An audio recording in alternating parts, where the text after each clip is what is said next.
Thanks everybody for being here today. Nice to see so many new faces as well and so many new names in the seminar here.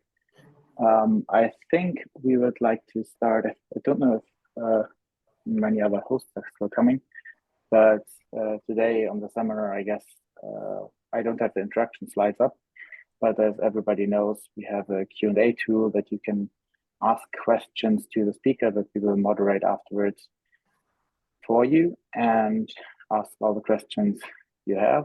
And with that said, I think everybody is already known with the concept of the seminar. We can start right into the first talk.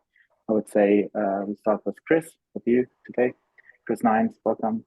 Thanks for being here in the Hyperloop seminar. You are very much in depth in all of logistics related topics. Some of those, for example, the ALICE consortium, which is an alliance for logistics and innovation throughout cooperation in Europe. We've seen that a lot. Also, when we've been in Athens, we've seen each other at the conference. You're the vice chair for the working groups for hubs, corridors, and synchromodalities. So I think it's very nice having you here in the Hyperloop seminar as well, looking at your opinion, how we should develop Hyperloop in the future, what's relevant with regard to logistics and the general sense of multimodality and the multimodal inclusion of Hyperloop there as well. And right now you're coming from the Flanders Innovation Cluster of Logistics, and you're the manager of internationalization, I guess. But I think you can introduce yourself much better than I can, and can feel free to share your screen and introduce yourself and the topic at hand. I've made you also co-host, so I think that should be possible already. And the second speaker is already co-host as well. Yeah. Thank you. We see your screen. Yeah. So that's a good start. So yeah, thank you for the introduction. I hope you can all hear me well. I guess you reacted before, so that should be fine. Yes, indeed, I have two caps on, and actually they're relevant to mention because effectively within, let's say, ALICE, which is the propagator for the physical internet, basically that's maximum collaboration, horizontal collaboration throughout all supply chain players, but also between modes. I'm active as vice chair there in hubs, corridors, and synchromodality or networks, whatever you want to call it. And I focus especially on the fifth transport mode within that. And within VIL, I'm responsible for internationalization. That means that we are very much into international projects. Within our four main focus domains, which you can see in the little globe there in red. I think the topics are not a surprise: digital transformation, last mile logistics, green supply chains, and hinterland connectivity. If you see me looking down, that's not that I'm not interested. I just want to start my own chronometer so that I know that I at least keep it within the confines of the time. So, and basically what we do, we are an innovation cluster, so that means we focus mainly on projects and valorization of projects. We're also a membership organization with almost 700 members, mainly logistics service providers and shippers. So for you to translate that's logistics tech talk, shippers means the industry, the producers, the manufacturers, basically. And of course, since we're a 700 members, we're also a network organization. We give policy advice to the local authorities. We do training and education mainly through best practices and learning networks, so not as compares to the Hochschule, for example. And we can't do that alone. We do that through collaboration, multidisciplinary collaboration with mainly Flanders-based organizations. IMEC, perhaps known to you, semiconductor business, but also Flanders Make, the universities, but also through the international collaboration. So in a nutshell, so that's what we do. Focuses on innovation in logistics. I think that's important for you to know. Also worth mentioning is we have a demonstration center, which we opened 2 years ago, which is still in full evolution, where we demonstrate, let's say, mature technology, but not yet mainstream in the industry. But we also have a section where we focus on the future more, where we have a digital experience center. So perhaps also good for you to know what we do on a regional level. I think this slide for most of you, that is known material. Of course, what is the Hyperloop? I think in its pure form, that's what, let's say, the definitions are. There are a few topics, the last two bullets, I would say, that are relevant for the logistics. It's faster than aviation, but more energy efficient and cheaper to build than high-speed rail. Why is that important? Because what we see is an enormous growth in demand for transport in logistics. And what we also see is that there is an increased pressure and severe congestion on the existing infrastructure. And also what we see is that within the interconnectivity between all the different transport modes, there are a lot of missed opportunities. So that means that there is an increased demand for interconnectivity, but also for safe and resilient transport systems. And all of you guys know know what Hyperloop is, what the opportunities are.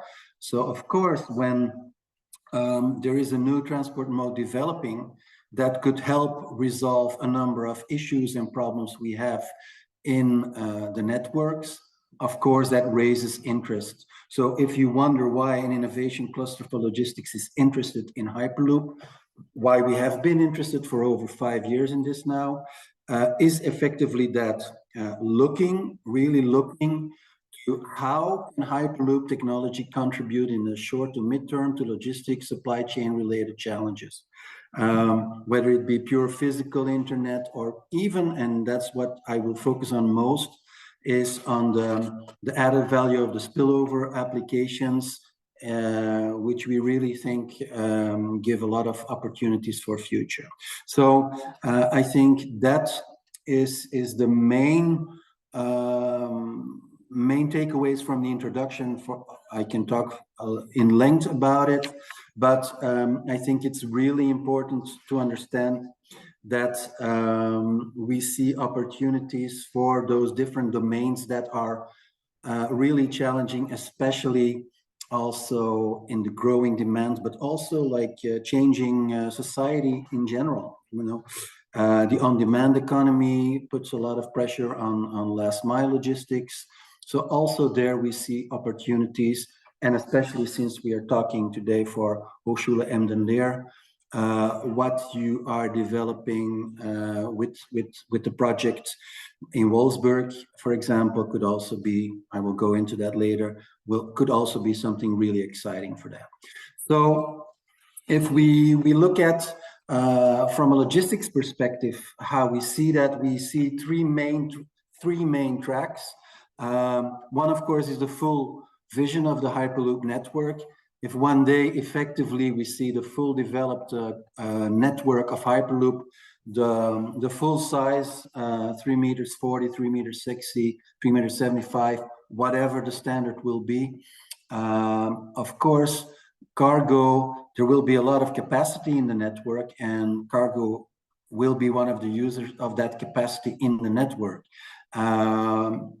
We see a lot of opportunity in the ultimate combination of flexibility and reliability that is projected. Of course, the zero emission supply chains, the resilience, really important. And the opportunities basically to answer the demand for fast logistics. What we see nowadays when you have aviation, a lot of high value air cargo is sent through air cargo, high value goods. So if the ambition of a full Hyperloop network is to take airplanes out of the sky, then of course we're not going to organize a reverse logistic shift and put that cargo that is in belly freight or in full freighters back on the road or into a system that sometimes has difficulty in following the demand. So what we see there, positive evolutions, and I know Hochschule Emden there collaborates with many of them, is the International Hyperloop Association, who are moving towards standardization, technical convergence. We see the building phase of the different test tracks in Spain, in Holland, in Switzerland, in the US, in Canada. So that is moving along really well. But then, of course, that's the full vision. Then the second track that we see is dedicated cargo networks. And there we have two scenarios, I would say.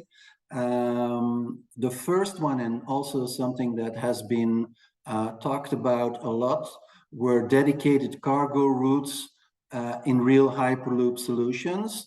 Hart Hyperloop, for example, had a specific project in the Netherlands focusing on that, initially moving to half size, thinking about connecting the routes into smaller networks to other transport modes, but they had that idea. But especially they had a great projection, you can see it on the right-hand side there, where they connected that network into production, distribution, and demand centers, all the way through the, I would say, where it was the flowers for which Holland is well known. That's where it started, connected to the airport. But what we saw there is, and that's been confirmed by Hart themselves, is that where it was initially seen as a spillover application at lower speeds, less technical complexity, perhaps also easier to get certified sooner, they no longer see that as a scalable solution. And the reason is that the demands of the industry, they always adjusted the demands so that basically the pallets became bigger, the demand for the size became bigger, and they were moving from half size, going to third size, to 70% size. So then you can ask, why develop two standards while you are focusing, while the limited resources should be focused on getting the network started anyway. So developing two networks is something that is very difficult, and that for the time being they have abandoned. But we very much feel that dedicated solutions, of course, remain valid. What's also important is their concept of the highway principle, where you have Hyperloop ensuring the continuous flow, and then basically also that continuous flow connecting to local mobility networks. So where there could be either a cargo hitching, where you have goods that would also follow, let's say, the local people network. But also what's really interesting, what we could contemplate is that you would separate in those hubs into, let's say, smaller vacuum transport solutions. So that is something that, for example, Swisspot at their testing site is developing. They also have a vision on that. So where really they are looking at urban solutions, an urban system, and that urban system could perfectly connect to the larger network, but it could also stand on itself for larger cities. So that's, I think, really interesting. And if we know what challenges of on-demand economy are, that combined with local distribution centers or distribution nodes could offer a solution for certain large cities. It's also, I think, noteworthy to note that also at the University of Perugia, Professor Franco Cotana has a concept that moves along those lines. They've been developing that since 2021. So you see that there is quite a lot of movement in that direction. And then, of course, variation on this is a project that you all very well know, I understand, is the cargo tube in production logistics. This is something that has many advantages, where you could work with standardized containers, which would also mean that all the packaging could be managed in a really, I would say, circular or really efficient way. You have the automated operation, of course, 24/7. And then, as we all know, there are many problems also with the availability of truckers or drivers. You have the safety in the local environment. So basically what you would have is a drastic improvement of the local situation. So that would be massively interesting for logistics, because of course logistics, often people want their goods, factories need their goods, but of course there's a friction area with, I would say, between logistics and society. Everybody needs it, everybody wants it as soon as possible, right now, perhaps even yesterday, but they don't want, and rightly so, they don't want the risk, they don't want the pollution, they don't want the unsafety that goes with it.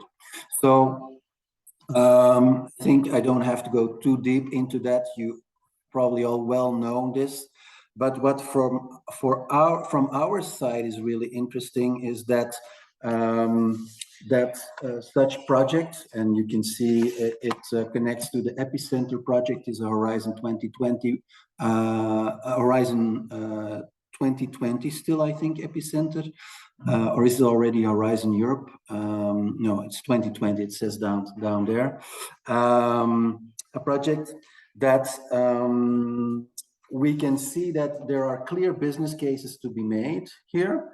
Also, we know that others are working at those kind of solutions, but also the technology that's being developed in projects such as these connect really well to, let's say, our third track, which I will talk about in a second. So, but one observation we have here is that even though they can be standalone, we think that there is still big benefit in collaboration with other vacuum tube solution developers, let's say, moving towards standards, because we firmly believe that offers opportunities for valorization of the leading technologies that are being developed within projects such as these. So if you have a leading technology, a leading solution being developed here, that could really be transposed to other projects and applications. So we believe in that. And then for us at VIL, I would say, what we really firmly believe in on the short to mid-term is the valorization potential of the different technologies that are being developed within the Hyperloop and vacuum tube ecosystem, is meeting a number of challenges that ports have these days. Or it's not only in ports, it's also in large industrial centers. But I think certainly from our perspective, these real life port and hub operational challenges are very interesting with the things that are being developed within Hyperloop at this point. These, if you see POAP, you should go down the slide, you see Port of Antwerp, Bruges. And so the Port of Antwerp, which is at the River Scheldt, and the Port of Bruges, which is at the North Sea shore, have merged 2 years ago, and they're collaborating more and more. The second largest port in Europe, with big maritime terminals, with very specific problems. We come back to what I said earlier about the interconnectivity between transport modes. I closed my eyes because I was thinking about it, is effectively that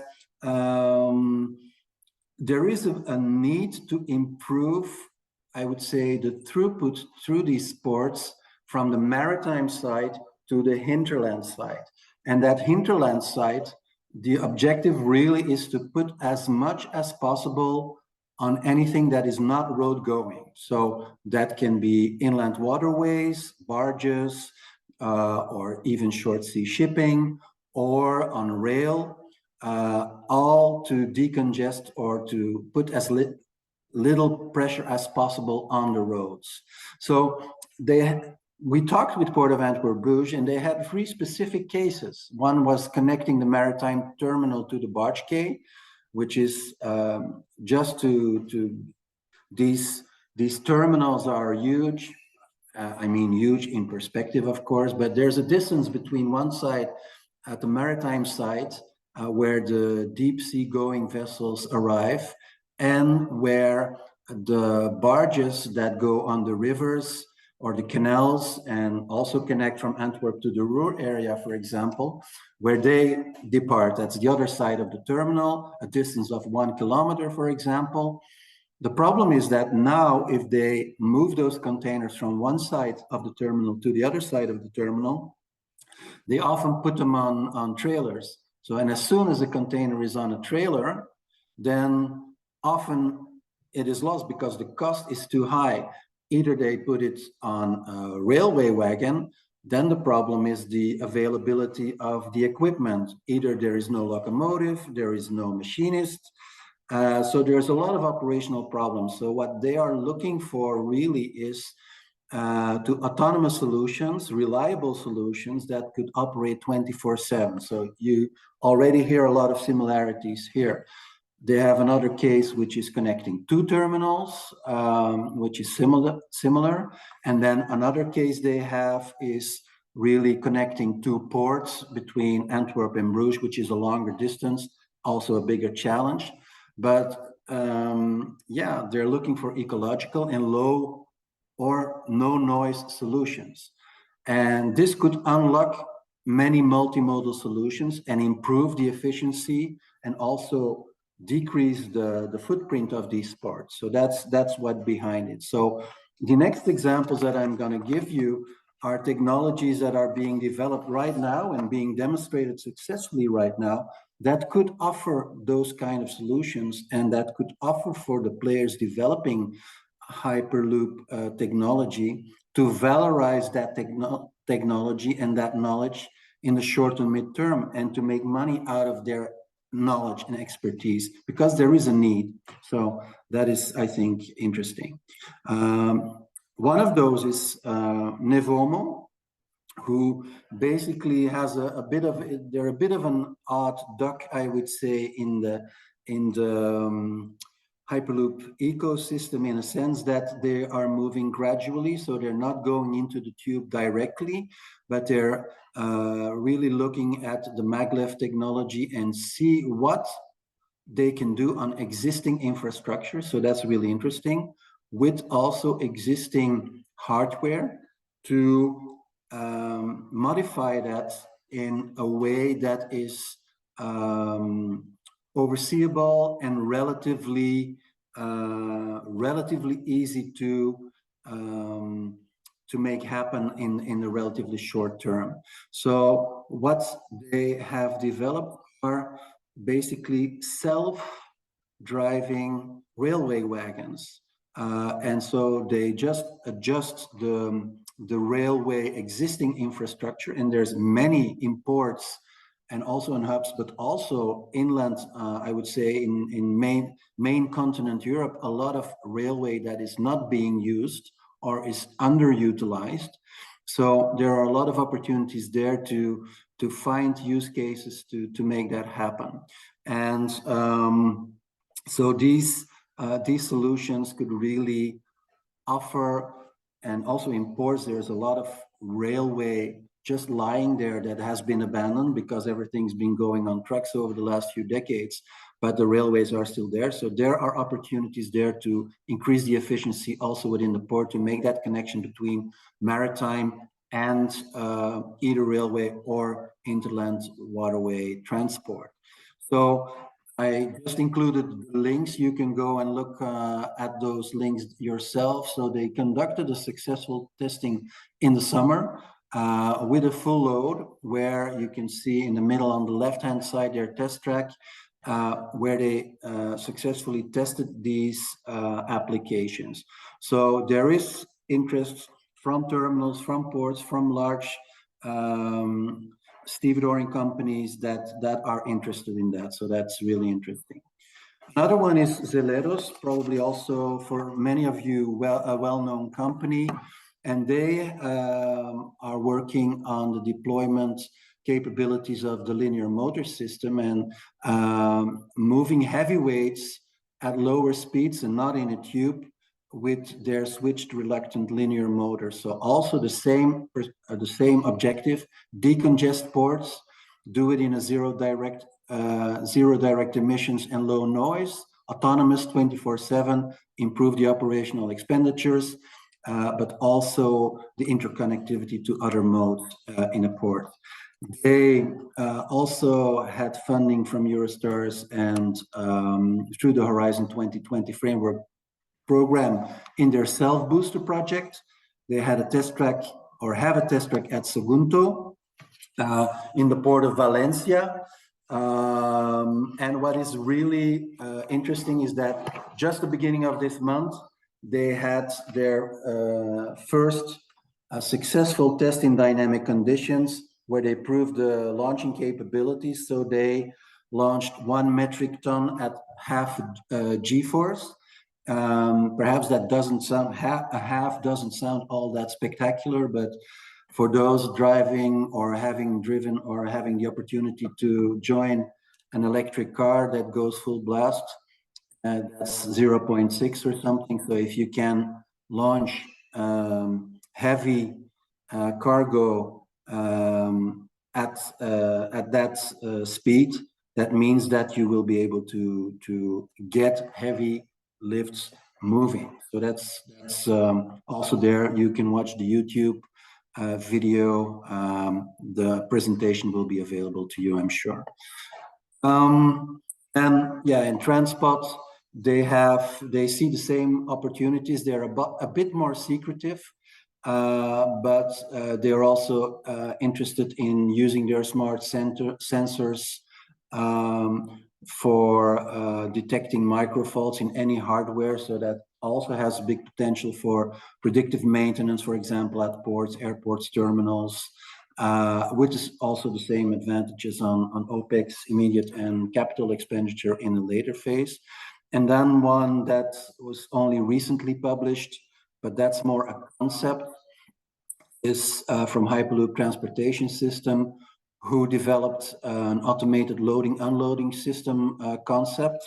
So also for what you're doing at the Hochschule Emden-Leer, I think really opportunities for possible applications in port, airports, terminals, for automation of loading operations, the intermodal connection. I was involved with a project to move, let's say, pallets from trucks onto railway systems. That was a major challenge, which resulted in the design of a very unflexible machine that has now been gathering dust for 3 years. So if there are breakthroughs in these systems, that would also massively help logistics in general, port logistics specifically. So all in all, that concludes my talk. I'm convinced that these opportunities really offer a lot of possibilities for collaboration between the various, I would say, Hyperloop developing companies, groups at universities, the Big Seven that are, but also others. And what is really nice to see is that you see more and more openness to that collaboration. So I think also the motto of VIL, which is the power of knowledge sharing, is valid and applicable to the Hyperloop ecosystem. So that was my talk. If you have questions now or also later, you can contact me anytime. So that was in a nutshell. Thank you very much, Kris. We already have a few questions in the chat. I think we'll just condense them a little because we're already pretty far in time. One question is, in your opinion, which of the Hyperloop players is accelerating the valorization of Hyperloop the most, or which concept do you like with maybe bring players in from abroad or so on? Yeah, this is a personal view, so I hope that anyone linked to whomever player doesn't take it the wrong way. What I really like, and you are part of that, by the way, and what I really like is what's happening in Groningen or Veendam with the Hyperloop, European Hyperloop Center, where you see that Zeleros, Hart, Nevomo, you guys are also connected to that, are really open to that collaboration in real life. So it's not just words, it's not just talk, you are really looking to how can we collaborate. So that's really great. What I also see, they're a little bit, I would say, yeah, they're focusing now on their project in Alberta. Transport is, I think, also moving in the right direction. I think it's really important to get access to capital. So that's what they have. So that's really interesting. I don't doubt the technical capabilities of the main players. It's also having access to that capital. So that's important. So those two. And then what I also like, what the people are doing, what you are doing, what Swisspot is doing, what also the university professor is doing, like how can we use this technology for alternative solutions that can have an application. So I like that on one side, it's moving to the standard big size, and then all the other way around to the smaller size, but also there, I think it's important to come to a certain standard of some sort. Yeah. And then maybe one more question, then we'll hand over. Do you think there's anything from the physical internet approach that will impact the Hyperloop development, maybe route approaches, where the center of the Hyperloop station is, if it's in the city or outside? Anything from the physical internet approach that you see relevant, very relevant for Hyperloop development? Well, I think and that's also the reason why I showed that slide. What I really think the main concept of the physical internet is that complete horizontal and vertical collaboration by all the stakeholders. So basically, for those who don't know, physical internet, it's basically the packages of data that are going through the internet. You could just transform it to the packages of goods, whether it's a container or something else. So that's in 15 words what the concept is. But to do that, that means that all these transport modes should collaborate, connect, or be interconnectable.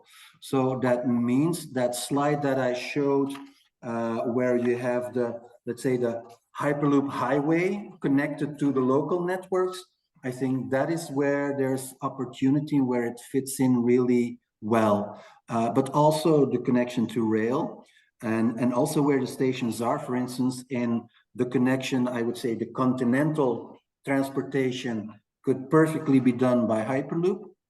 And then the intercontinental could still go through air, for example, and there you go on the airports. But I can also see applications with distribution centers now in ports where you have the connection maritime to Hyperloop. Yeah, for sure. So in general, a very good connection of Hyperloop to all other multimodal transport solutions that we already. I think that is what the Hyperloop will be relevant if it can connect to the other transportation systems, and it has its own very specific advantages, which still have to be pursued at 100%. But that interconnectivity will also, I think, induce the European Commission to put funds in it. Okay, thank you very much, Kris, for that very interesting talk. And we'll hand over to Gabriele for the introduction of our next speaker. Then I'll just very briefly introduce our speaker. We're sitting next to each other, so I hope you can see the both of us. So we are from the Hyperloop team from Technical University of Munich. Yes, it's already sharing the slide. As you probably know, one of the biggest effort we usually show is building Hyperloop hardware, but we are very well also looking into other aspects of Hyperloop, not necessarily that the first test tracks, but are very important also to strengthen the advantages that Hyperloop promises. And obviously, one of the very important things is understanding aerodynamics, and particularly track behavior of Hyperloop pods traveling at very high speeds in low pressure tubes. So this is the principle of what has been ongoing for some time. We have this supercomputer in Munich that we can use fortunately to try stuff out, and Joâo has been playing with this, not just working with the supercomputer to produce some results, and recently concluded this massive pieces on this in the world now to get these results. So, thank you, Gabi. Yeah, so my name is João. I've been conducting this research on the aerodynamic investigation of the Hyperloop system, namely our concept of the Hyperloop system in velocities that are above the Kantrowitz limit. We'll get to that later on what it means exactly. I will start by talking a little bit about what's our problem, why is aerodynamics so important if we have such a low pressure inside the tube.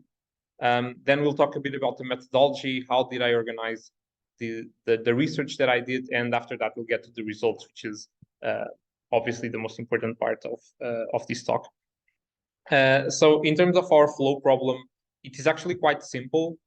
We have a pod move inside the tube, and this tube has a very low pressure, which the team, in this case, has set as 1,000 Pascal or 10 millibar. So very low pressure, but there is still air inside the tube. And if we move at slow speeds, then that's not really a problem. But as we continue to accelerate to velocities that are interesting for the Hyperloop system, such as the 900 kilometers an hour, which give us the advantage of efficiency, but also high speed, we have trouble per se in aerodynamics. As our domain is finite because the tube encircles the pod, we reach after we reach a certain speed, which is near this Kantrowitz limit, the mass flow rate that exists inside between the front of the pod and the back of the pod will reach a maximum and constant value, meaning that the air we find, some of it will be able to go to the back of the pod, but some of it will also stay in front. And the air that stays in front of the pod will keep accumulating because there is a maximum value of mass flow rate between the front and back of the pod. And as we accumulate more air, more drag is generated and more power and more force our motors need to push this air and for the pod to move.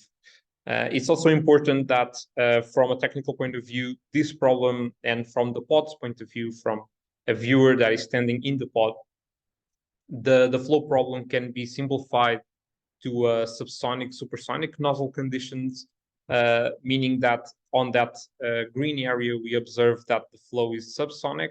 It will continue to accelerate until the area of transition between the green and blue, where it reaches Mach 1. And after that, in the blue area, the flow becomes supersonic. And depending on the speed, it will show different shock structures. For example, the one we see above that on that stripe, which is the pressure, not velocity. We see that diamond shape, which is something that is typical for higher pod speeds, such as the 900 kilometers an hour. So to conduct our research, we started by defining the pod geometry. The objective of this investigation specifically was not to optimize the aerodynamic design, but so we just chose a geometry that tried to minimize drag. So it's a minimal drag configuration, and it's mostly based on other literature, theoretical data from books, from other research from Hyperloop. And so we have just a very simple pod design, which is structured into 3 sections: the nose, the passenger module, which is just 6.5 meters due to other reasons other than aerodynamics, and then the tail. It's mostly the nose and the tail that are shaped by aerodynamics. In this case, the shape is 2D because our simulations are also 2D due to the very high computational cost of running 3D simulations, and they're axisymmetric since it's the only way in a 2D environment to simulate a tube with the shape that we have.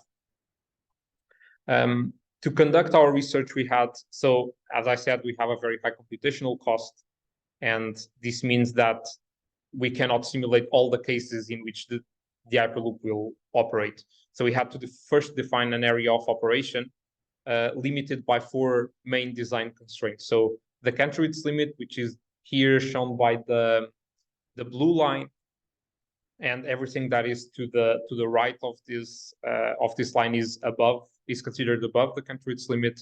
Then we have a minimum and the maximum blockage ratio, meaning this defines the diameter or the radius of the tube, and we had a maximum blockage ratio as the air has actually to move from the front to the back.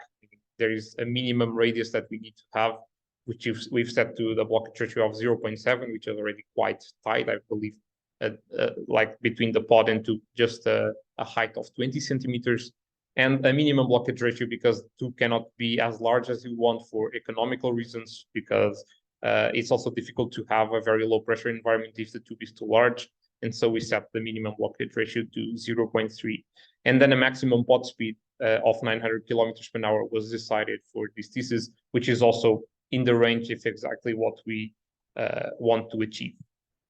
And so the cases that you observe in this picture, the ones in green to the right, are the cases that were studied in this research. Cases 1 and 2 want to observe the behavior of the pod at very high speeds, while cases 3, 4, 5, and 6, together, obviously with cases 1 and 2, want to provide the general idea of how the Hyperloop behaves in the entire area of operation. It's important to notice that cases 3, 4, 5, and 6 are placed in a way that they're in a line parallel to the Kantrowitz limit. So it says as the Kantrowitz limit is shifted to the right, they're all placed in the same line, as this is important since our conclusions also are based on this relative position to the Kantrowitz limit. The cases seen on the left are also studied, but they're used as a starting for our CFD simulations. So to create a stable environment for computational fluid dynamics, we start our simulations from these steady state solutions at very slow speeds, and then we accelerate towards the cases that we actually want to study. As the steady state are also values, they're also important to our research. They're also studied, and we can see the entire range of the drag in the next picture. So this is the drag after all the simulations were conducted. So we observed that the drag for all the 6 cases do not start from 0. They start from a value between 0 and 500, and that's the steady state solution that we observe. This shows that for these low velocities below the Kantrowitz limit, and I'm saying low because 900 kilometers is very high, because, for example, for cases 1 and 2, the steady state solution is already at 400 kilometers an hour. And 400 is not really slow, it's just slow compared to what we want to achieve. We observe very low levels of drag, which doesn't change because there isn't choked flow, meaning that the Hyperloop in these situations is very efficient. Efficient meaning that it needs the power of less than a car moving at 400 kilometers an hour. But that's not the purpose of this thesis. It was to study the cases on a more demanding and challenging environment where choked flow occurs. So looking at this picture, it was possible to withdraw 3 main conclusions. The first ones, and related to point A, is that as we accelerate towards higher speeds, there is a change in flow regime in the pod. So it means that the shock structure on the back of the pod point, as we go faster, it will change, resulting in a lower rate on the change of drag, meaning that after we accelerate above a certain speed, the drag will increase as it is supposed to, but at a lower rate, meaning that we can achieve higher speeds and not have the drag increase as sharply as if we were at a lower speed. It's important that we know this so that we place the Hyperloop in the correct conditions. For cases B and C, they're more important in the terms of validation and mitigating costs of computational fluid dynamics, because in case B, we observed that the cases 3, 4, 5, and 6 were placed in a line that was parallel to the Kantrowitz limit, and we observed that if we dimensionalize time, meaning that we divide the time that we observe in each case by the acceleration time, so that they all meet so that the acceleration phase in this graph that we see here ends at 1. In the cases that are placed in the same parallel line to the Kantrowitz limit, we see that they intercept at a certain point, and they all intercept at the same adimensional time. This is very important for verification because we can conduct less simulations and be sure that the results are good. And in terms of C, I'll go back to the previous picture. So we observe that cases 3, 4, 5, and 6 are placed in this parallel line, but also the steady state cases, except 3, are placed in another parallel line. And what we observe is that if we move from one parallel line to the other, after the acceleration has ended, the drag is the same for the cases that were placed in the same line. So this relative motion between lines parallel to the Kantrowitz limit yield the same drag when we reach that target speed that we want. This is very important because it means that we don't need to simulate all the cases between these relative lines. We just need to simulate 1 or even 2 just to make sure that we're correct. And all the other cases that move between these lines will have the exact same base level drag after the acceleration has ended.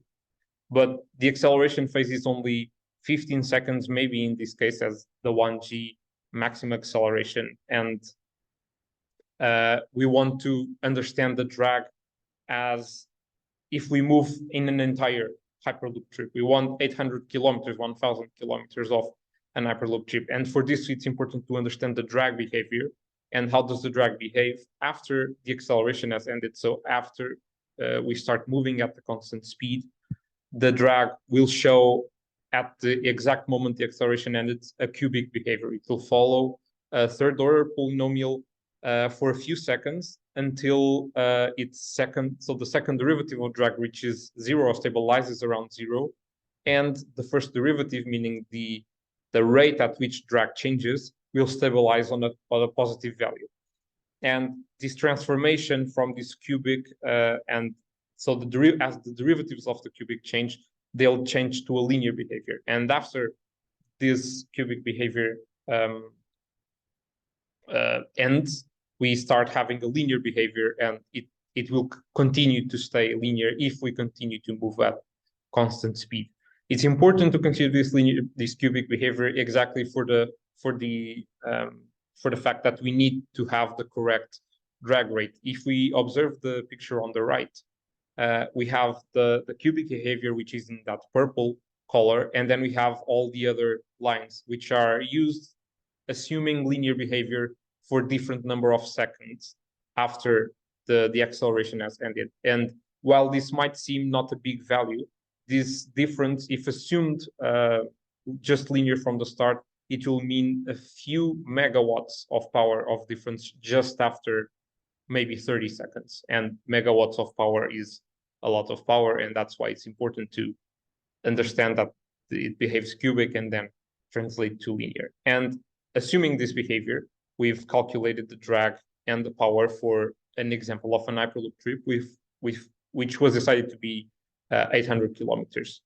In 800 kilometers, it is seen that for all cases, the drag and rate increases by, in the case of drag, by 2 orders of magnitude, in the case of power by 1 order of magnitude, reaching levels of power and drag that are not possible to handle with, especially with our concept, which has small pods, but even for a much bigger pod, even if it has 100 passengers, this is just not possible. The regular train might have 8, 10 megawatts of power. In here, we're talking about 50, 60 megawatts of power, which leads to the conclusion that if we don't control drag actively during an Hyperloop trip, which is obviously possible since it's just a matter of changing the air that we've accumulated in front of the pod, then the Hyperloop just doesn't work is not efficient, and it's not possible to work with. So in the purpose of this thesis, and this presentation, obviously, the drag was tried to be controlled to the values that we know are possible. And So drag mitigation measures were applied, or a model of how drag mitigation measures could be applied was designed. So we've designed that we wanted a maximum power of 2 megawatts, which is a value that is possible for an Hyperloop pod, especially if used in convoying, since only one of the pods will have this higher level of power requirement. But so the level of the maximum power was decided as 2 megawatts, which is the red line observed here. And a minimum power was also defined. This minimum power was defined for each case, so it's different for each case, but is the minimum power that is possible to observe in the simulation data. So it was not defined just because we think it's possible. It is actually observed in the data that we obtained from the simulations. And so the minimum power, which relates to the minimum drag seen at a constant speed, was also designed. After that, a linear behavior drag was assumed using that drag rate that we have after the cubic behavior has happened. And so if we follow the green line, it starts from the minimum power, and it will increase until we reach a maximum power. At this point, the drag is dropped instantaneously by the drag mitigation measure, which means different things. There are several options which are not studied in this investigation. And after that, the drag will increase again and then be mitigated again. And this would be a constant procedure during the Hyperloop trip. This is just the minimum frequency, and that's important because of the results that I show next, because this average power that we see here, which is the blue line, is defined also by the frequency at which we apply these measures. In this case, this would be the maximum average power that we can have because we are using the minimum frequency possible of the drag mitigation measures.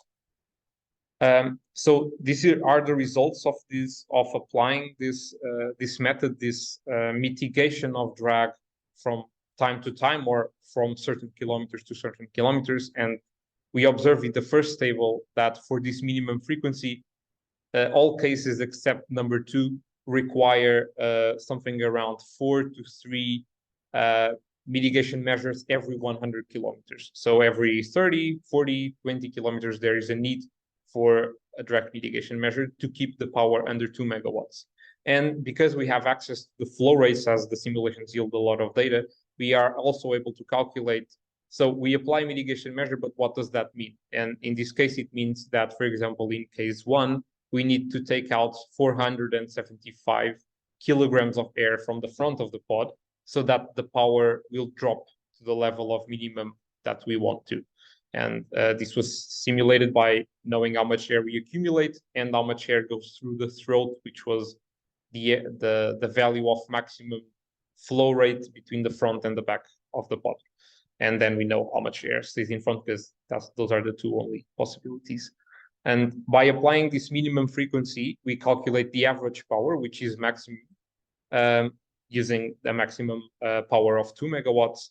And the real conclusion here is the last table, the 3 last rows. So the average passenger specific energy consumption, because that can be compared to other transportation methods such as aviation or rail transport. We observe if we apply or we decide for this 2 megawatt maximum, that our values are in any case more efficient than aviation. That's clear. We're even in cases 1 and 2, where we have the higher velocities, we have a average passenger specific energy consumption of 200, 150 in the minimum value of 89 watt hours passenger kilometer, which in the case of aviation for airliners in Europe, which is, for example, an Airbus A320 or a Boeing 737, it's around 304 or 341. So it's a very valuable in the cases of 12 passenger, which is right in the middle of our range. We have a 50% reduction. So really a lot more efficient than aviation. In comparison to rail transport, it's important to remember that we're moving a lot faster. And in the most important cases here, which I believe are cases 1 and 2, while the others provide important data, cases 1 and 2 show the maximum potential of the Hyperloop, we're still less efficient. But it's also important that we're less efficient, but the velocity is much higher, and we're assuming a minimum frequency. We're assuming that we're doing this as least as to a value as low as possible. And the values shown here will show great promise in terms of the efficiency that Hyperloop can provide and the velocities that it can provide too, which led to the conclusion that while we can be a little less efficient than rail transport, we're certainly in the good way. It's also important to notice that while this minimum drag that was decided for this model was the one seen in the simulations, is not necessarily the minimum drag that is possible for a certain constant speed. And therefore, if we can just drop this value or realize what is the actual minimum value, then we can calculate the lower average power, get these values even lower, and make the Hyperloop the next reliable and ultra high speed ground transportation. With this, I finish my talk. I open to all the questions you have. Thank you very much. So, sorry, I will just take over since we have a couple of questions. As we are already over the time, we keep going with the questions, but at the end of this week, thank you very much for joining and having this evening. But we will see anyway with the questions. We have one question regarding why the track continues rising even after the simulation. So we have context for speed rising,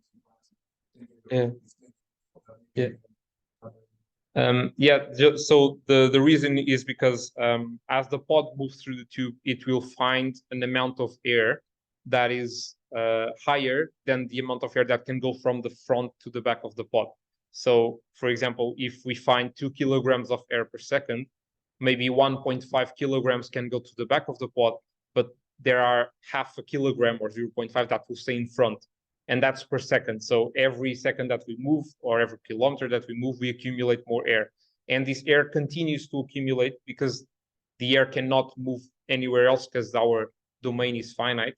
And the pod has to push this air. And as more air accumulates, we need more power and more drag. And we have more drag, which makes more power. That's what I meant. To continue pushing this air, making the power demands and the drag increase.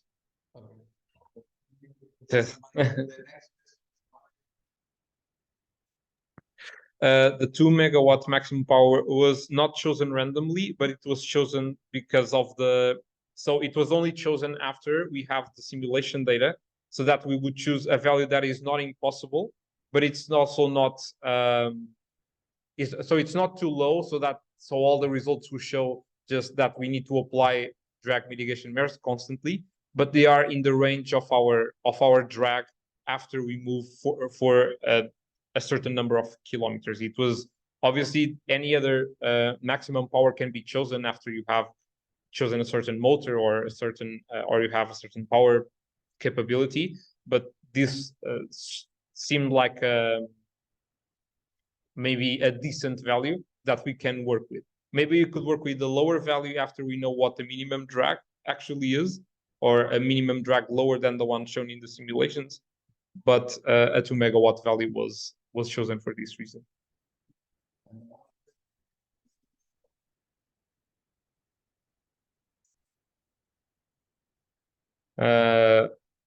So it's also, I think that the point that I made that we need to find the actual minimum drag is a very good point, because we have the lowest value of drag it's shown here, it's not necessarily the minimum. And for example, case 2 shows that we have to apply drag mitigation measures all the time. So that's 74 drag mitigation measures per 100 kilometers, meaning like every 1 point something kilometers we have to apply it. So it doesn't seem like that it works, but if we can find the lower minimum value for this configuration, then this would be good because we have a higher blockage ratio and a very high speed, and this would be the best of both worlds. But in considering the the one that's shown here, I don't think there is a best configuration. I believe there is a best configuration for the purpose that you want. For example, case number 6 has very high drag, and case number 5 too, but they have very high blockage ratios. So meaning that the 2/3 is very small. And so for that, if you want to move at, for example, 200 kilometers an hour in a low speed area of the Hyperloop system, then this is probably the best configuration, because in steady state, they still show values of 300 newtons, which means like 20 kilowatts of power, which is basically nothing.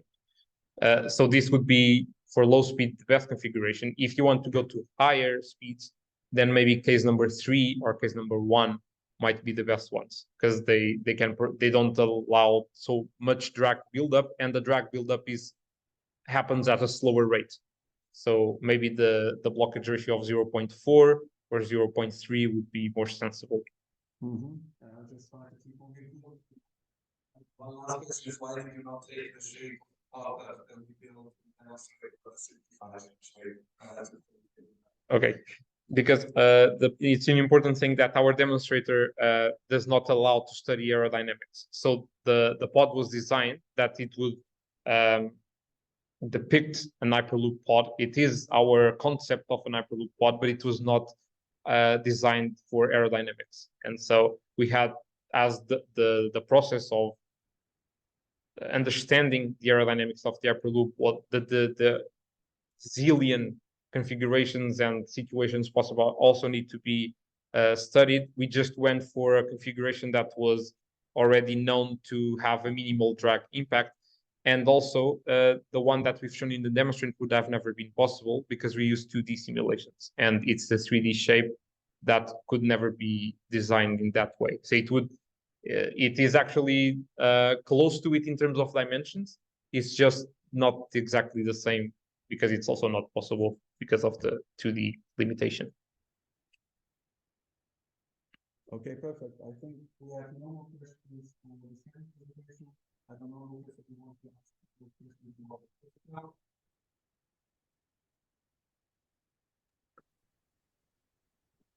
Thank you very much. Kris just said he needed to leave, so he's already out. We can't ask any questions to him, sadly. But in the chat, you can see his email address. So if there's any other questions, we can connect with him there. That's in the chat. And he's also on LinkedIn. He said he's available for any questions that might still be out there. Additionally, I just wanted to say thank you to the speakers today. And then we wanted to wrap up the seminar to see what we're going to have next week. Next week, we're going to have Julia Ommensmeer from Hyperloop. She's a business development lead, and she will give us a short overview of the hyperconnected Europe visions and how cities, regions, infrastructures are all connected. So I think that's also very interesting for Kris there as well, to see how the routes are connected between all the urban hubs, the regions, and all of the key stakeholders we have there. And then the second talk we have is from Joâo. He's a senior research associate at Hessel Valais. And I guess that's connected to the research that you're doing at Eurotube. So they're looking at the demonstration of the pilot and some tests that are looking into the Hyperloop realization there before the construction can begin there, some of the installation and positioning within the tubes. And he will talk about those things. So thank you very much, everybody, for listening in today, and we'll see each other next week at 7 o'clock Central European time. Thank you very much.